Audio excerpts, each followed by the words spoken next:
YCP తుడిచిపెట్టుకుపోవడం ఖాయమన్న TDP రాష్ట్ర కార్యదర్శి సాదరపైన ఏడుకొండలు. ఆంధ్రప్రదేశ్ 2019కి ముందు ఎలా ఉందో నేడు ఎలా ఉందో అభివృద్ధి పక్కన పెట్టి సర్వనాశనం చేసిన ఘనత వైసీపీదేనని టీడీపీ రాష్ట్ర కార్యదర్శి సాదరబోయిన ఏడుకొండలు అన్నారు. మాజీ ఎమ్మెల్సీ బుద్ధా వెంకన్న టీడీపీ కార్యాలయంలో ఏర్పాటు చేసిన విలేకరుల సమావేశంలో ఆయన మాట్లాడుతూ చంద్రబాబు నాయుడు హయాంలో అభివృద్ధి పదంలో పయనించిన రాష్ట్రం అట్టడుగు స్థాయికి చేరిందన్నారు. వైఎస్ జగన్మోహన్ రెడ్డి మోసపూరిత వాగ్దానాలతో ప్రజలను మోసం చేశారని ధ్వజమెత్తారు. విద్యుత్ ఛార్జీలను 9 సార్లు పెంచారని, 4.5 సంవత్సరాల్లో జాబ్ క్యాలెండర్ ఎందుకు విడుదల చేయలేదని ప్రశ్నించారు. అన్ని వర్గాల ప్రజలు బాధలు పడుతున్నారు. ఒకప్పుడు ఎన్నికలు ఎప్పుడు వస్తాయా అని రాజకీయ పార్టీల నాయకులు ఎదురు చూసేవారని, వైసీపీ పాలన పీడ ఎప్పుడు వదులుతుందా, ఎప్పుడు ఎన్నికలు వస్తాయా అని నేడు ప్రజలే ఎదురు చూస్తున్నారని ఏడుకొండలు ఎద్దేవా చేశారు.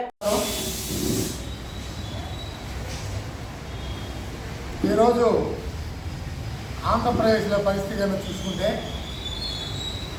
అభివృద్ధికి చిరునామాగా ఉన్నటువంటి ఆంధ్రప్రదేశ్ని తీసుకెళ్ళి ఇవాళ సర్వనాశనం చేసినటువంటి ఘనత ఈ వైఎస్ఆర్ కాంగ్రెస్ పార్టీకి దక్కుతుంది.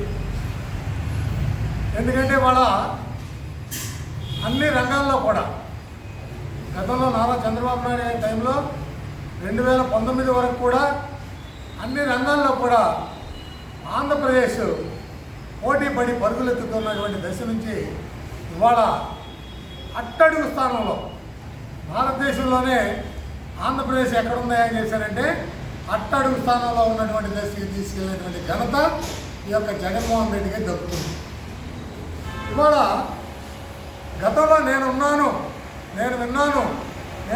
అని చెప్పేసానని మరి అన్నీ కూడాను నేను ఈ రాష్ట్రాన్ని అభివృద్ధిలోకి తీసుకెళ్తానని మోసపూరితమైనటువంటి వాగ్దానాలు చేసి అధికారానికి వచ్చినటువంటి జగన్మోహన్ రెడ్డి గత 4.5 ఏళ్లలో ఈ రాష్ట్రాన్ని అభివృద్ధి చేయకపోగా ఈ రాష్ట్రాన్ని అట్టడుగు స్థానానికి తీసుకెళ్ళడమే కాకుండా ఇవాళ ప్రజల ఎత్తున అనేక రకాలైనటువంటి ఆర్థికపరమైనటువంటి భారాలు మోపినటువంటి పరిస్థితిని మనం చూస్తున్నాం. ఇవాళ రాష్ట్రంలో విద్యుత్ శక్తి మీద అనేక సార్లు దాదాపు 9 సార్లు ఇప్పుడు విద్యుత్ శక్తి రేట్లు పెట్టడం జరిగింది. అదేవిధంగా పెట్రోల్ డీజిల్ రేట్లు ఇవాళ భారతదేశంలో ఏ రాష్ట్రంలో కూడా లేనటువంటి అత్యధిక ధరలు ఇవాళ ఆంధ్రప్రదేశ్లో డీజిల్ పెట్రోల్ రేట్లు ఉన్నాయని తెలిసిందంటే ఈ రాష్ట్ర ప్రభుత్వం ఏ రకంగా పనిచేస్తుందని చేసేది ఒకసారి అర్థం చేసుకోవాల్సినటువంటి పరిస్థితి. అట్లానే కాదు, నాడు ప్రతి సంవత్సరం జనవరిలో జాబ్ క్యాలెండర్ రిలీజ్ చేస్తానని చేసిన అధికారంలోకి వచ్చి ఈ 5 సంవత్సరాల్లో ఒక్కసారి కూడా జాబ్ క్యాలెండర్ రిలీజ్ చేయకుండా ఈ రాష్ట్రంలో ఉన్నటువంటి నిరుద్యోగులందరినీ కూడా మోసం చేసినటువంటి ఘనత ఇవాళ వైఎస్ఆర్ జగన్మోహన్ రెడ్డి అని చెప్పి తెలియజేసుకుంటూ, అదే రకంగా ఇవాళ ఈ రాష్ట్రంలో కనుక పరిస్థితి కనుక చూసుకుంటే ఒక పక్కన ఆశా వర్కర్లు, ఓ పక్కన అంగన్వాడీలు, ఓ పక్కన మున్సిపాలిటీలు, ఓ పక్కన టీచర్లు, వీళ్ళందరూ కూడా తమ హక్కుల సాధన కోసంగాను తమ యొక్క మనుగడ కోసంగాను ఇవాళ సమ్మెబాట బట్టి ఇవాళ ఈ రాష్ట్రంలో ఉన్నటువంటి పరిస్థితి. ఇవాళ ఈ రాష్ట్రంలో ఏ వర్గానికి సంబంధించినటువంటి ప్రజలు కూడా సక్రమంగా లేరు. అన్ని వర్గాల ప్రజలు కూడా ఇవాళ అనేక రకాల బాధలు అనుభవిస్తూ ఇవాళ రకరకాల వేదనలో గురవుతున్నటువంటి పరిస్థితిని ఇవాళ మనం గమనిస్తున్నాం. ఇవాళ మరి వాస్తవంగా చూస్తే నిన్న అంబేద్కర్ విగ్రహాన్ని ప్రారంభించాడు దుర్మార్గుడు. ఇవాళ అంబేద్కరిస్టులు చెప్తున్నారు, ఇవాళ ఈ రాష్ట్రంలో ఉన్నటువంటి ఎస్సీ ఎస్టీలు చెప్తున్నారు, ఇవాళ అంబేద్కర్ విగ్రహాన్ని ఆవిష్కరించడానికి కానీ కనీసం అంబేద్కర్ యొక్క పేరు తలవడానికి కూడా ఈ యొక్క జగన్మోహన్ రెడ్డికి హక్కు లేదు, అధికారం లేదు. ఈ జగన్మోహన్ రెడ్డి అనర్హుడు. అంబేద్కర్ పేరు తలవడానికి కూడా జగన్మోహన్ రెడ్డి అనర్హుడు అని చెప్పి ఇవాళ ఉన్నటువంటి ఎస్సీ ఎస్టీలు కానివ్వండి, అంబేద్కరిస్టులు కానీ చెప్తున్నటువంటి వార్తలు. ఇవాళ ఈ రాష్ట్రంలో ఎస్సీ ఎస్టీల మీద దాడులు, ఎస్సీ ఎస్టీల మీద హత్యాకాండ, ఇవాళ ఎస్సీ ఎస్టీల హక్కులన్నీ కూడా హరించి వాళ్ళకి రావాల్సినటువంటి సంక్షేమ పథకాలన్నీ కూడా పాత పెట్టినటువంటి దుర్మార్గమైనటువంటి ముఖ్యమంత్రి ఎవరైనా చూసిందంటే వాళ్ళ జగన్మోహన్ రెడ్డి. అంతేకాదు ఇవాళ రైతాంగం ఎన్నో రకాల ఇబ్బందులు పడుతున్నటువంటి పరిస్థితి.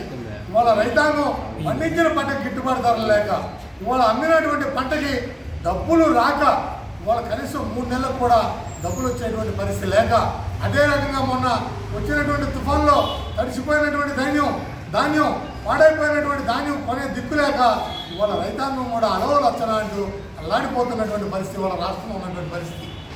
దీనికి తోడుగా మరి గతంలో ఎప్పుడైనా కానీ రాష్ట్రంలో పరిస్థితి ఎట్లా ఉండేదంటే ఎన్నికలు ఎప్పుడు వస్తాయా అని చెప్పని రాజకీయ పార్టీలు ఎదురు చూసేటువంటి పరిస్థితి. కానీ వాళ్ళ రాష్ట్రంలో ఆంధ్రప్రదేశ్లో పరిస్థితి ఎట్లా ఉందంటే ఎన్నికలు ఎప్పుడు వస్తాయా అని చెప్పని సామాన్య ప్రజలందరూ కూడా ఎదురు చూస్తున్నటువంటి పరిస్థితి.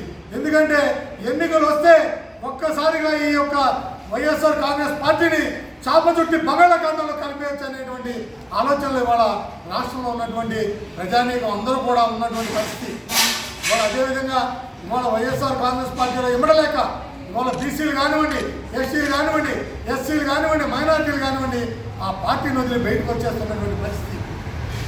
వాళ్ళ కృష్ణా జిల్లాలో పరిస్థితి చూస్తే కృష్ణా జిల్లాలో వైఎస్ఆర్సీపీ సమాజ్ అయిపోయేటువంటి పరిస్థితి వచ్చేసిందని చెప్పి ఈ సందర్భంగా తెలియజేసుకున్నాం. ఎందుకంటే ఓ పక్కన బీసీలకు సంబంధించినటువంటి నాయకుడు పార్థసారథి ఇవాళ ఈ పార్టీలో ఇమ్మడలేక బయటకు వచ్చేసినటువంటి పరిస్థితి. అట్లానే ఇవాళ ఈ రాష్ట్రంలో ఉన్నటువంటి ఎస్సీలు, అట్లానే తిరుగురికి సంబంధించిన రక్షణ నిధి లాంటి వాళ్ళు, అట్లానే అనేక మంది ఇవాళ వైఎస్ఆర్ కాంగ్రెస్ పార్టీని వదిలిపెట్టేసి ఇవాళ ఇతర పార్టీల్లోకి వచ్చి మరి ఇవాళ ఆ పార్టీని సమాధి కట్టాలి అని చెప్పేసి అనేటువంటి ఆలోచనతో ఉన్నటువంటి పరిస్థితిని మనం గమనించాలి. ఏమైనా సరే రేపు రాబోయేటువంటి ఎన్నికల్లో తప్పనిసరిగా ఈ యొక్క కృష్ణా జిల్లాలో వైఎస్ఆర్ కాంగ్రెస్ పార్టీ తుడిచిపెట్టుకుపోవడం ఖాయమని చెప్పేసి ఈ సందర్భంగా తెలియజేస్తూ మరి రేపు రాబోయేటువంటి రోజుల్లో వాళ్ళు అనేక మంది అనేక రకాల ప్రగల్భాలు పలుకుతున్నారు. ఇవాళ కొంతమంది కుహానా రాజకీయవేత్తలు, కొంతమంది కోవట్లు మరి తెలుగుదేశం పార్టీలోంచి మరి వైసీపీలోకి వెళ్ళి తెలుగుదేశం పార్టీని ఖాళీ చేస్తాం, తెలుగుదేశం పార్టీ నుంచి 60% మందిని తీసుకెళ్తాం, 70% మందిని తీసుకెళ్తామని చెప్పి ప్రగల్భాలు పలికినటువంటి కుక్కలు ఇవాళ కనీసం 60% తీసుకెళ్తానన్నటువంటి వ్యక్తులు 6 కూడా తీసుకెళ్ళలేనటువంటి దుర్భరమైనటువంటి స్థితి. ఇవాళ తెలుగుదేశం పార్టీ అంటే ఒక నిర్మాణం కలిగినటువంటి పార్టీ, ఒక పేద ప్రజల కోసం పనిచేసేటువంటి పార్టీ, ఒక పేద ప్రజల యొక్క సంక్షేమం కోసం పనిచేసేటువంటి పార్టీ. అటువంటి పార్టీలో ఇవాళ ఉన్నటువంటి వ్యక్తులు ఎవరు కూడా ఆషామాషిగా బయటికి పోయేటువంటి వ్యక్తులు కాదు. కొంతమంది ఏంటంటే రాజకీయ స్వలాభం కోసం కాను, రాజకీయ స్వలాభాపేక్షతోటి ఇవాళ బయటికి పోతే పోవచ్చు కాక, కానీ త్వరలోనే కృష్ణా జిల్లాలో వైఎస్ఆర్ కాంగ్రెస్ పార్టీ తుడిచిపెట్టుకోవడం ఖాయమని చెప్పని ఈ సందర్భంగా తెలియజేస్తుంది. తెలుగుదేశం పార్టీ అధినేత లా కదేరా అనే పిలుపుతో నిర్వహించినటువంటి మహాసభలను చూసి వైఎస్ జగన్మోహన్ రెడ్డికి కనిగిరి మహాసభను చూస్తే జగన్మోహన్ రెడ్డి గారికి కళ్ళు తిరిగి, అదేవిధంగా కృష్ణా జిల్లాలో తిరుగులో జరిగినటువంటి మహాసభను చూసి తల తిరిగింది వాళ్ళకి. అలాగే నిన్న జరిగినటువంటి గుడివాడ మహాసభను చూసి వాళ్ళందరికీ గుండెలో రైలు పరిగెత్తింది. నిన్న నెల్లూరు జిల్లా వెంకటగిరిలో జరిగినటువంటి మహాసభలో చూసిన అసలు జనసందోహాన్ని చూసి అక్కడ వైఎస్ఆర్ కాంగ్రెస్ పార్టీ జగన్మోహన్ రెడ్డికి కావచ్చు, వాళ్ళ నాయకులకు కూడా వెన్నులో ఉడుకు ప్రారంభమైంది. అంటే యాక్చువల్గా వైఎస్ఆర్ కాంగ్రెస్ పార్టీకి ఆంధ్రప్రదేశ్లో ఎంపీలు నేను పోటీ చేయాలంటున్నారు, ఎమ్మెల్యే నేను పోటీ చేయాలంటున్నారు. 175 అసెంబ్లీ కాన్స్టిట్యూషన్లో అభ్యర్థులు దొరకని పరిస్థితి, అదేవిధంగా ఎంపీలో అభ్యర్థులు దొరకని పరిస్థితి. ఈ రకంగా ప్రజలు ఏమంటారంటే నెక్స్ట్ ఎలక్షన్స్లో war one side Telugu Desam party Janasena కూటమి అద్భుతమైన విజయం సాధించి వైఎస్ఆర్ కాంగ్రెస్ తీసుకొచ్చేస్తని చెప్పి అని అందరూ కూడా భావిస్తున్నారు అన్నమాట.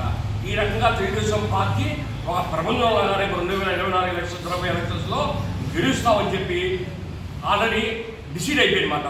War one side. దీంతో ఏమాత్రం కూడా సందేహం లేని చెప్పి అనుకుంటున్నారు.